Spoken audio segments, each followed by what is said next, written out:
One of the more frequently asked questions we get here is that you cannot figure out how to put the string back in the spool head once you've ran out of string. Today I'm going to show you how.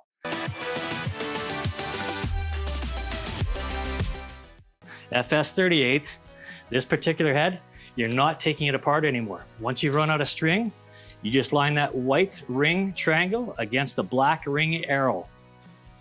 Once those two are lined up, it's now ready to take some string. Take your section of string, end of the eyelet, force it through. It's going to come out the back end like that. I've shortened the string up just for video purposes. You want to put about 12 feet in there. Right now I'm about even.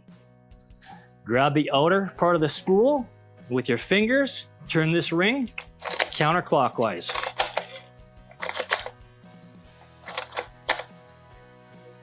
It's that easy. Now you're back to work. If you did buy a Stihl trimmer from us at Adventure Power Products and this isn't the style of head you have on your trimmer, you can't figure it out, drop by the store, we'll walk you through it.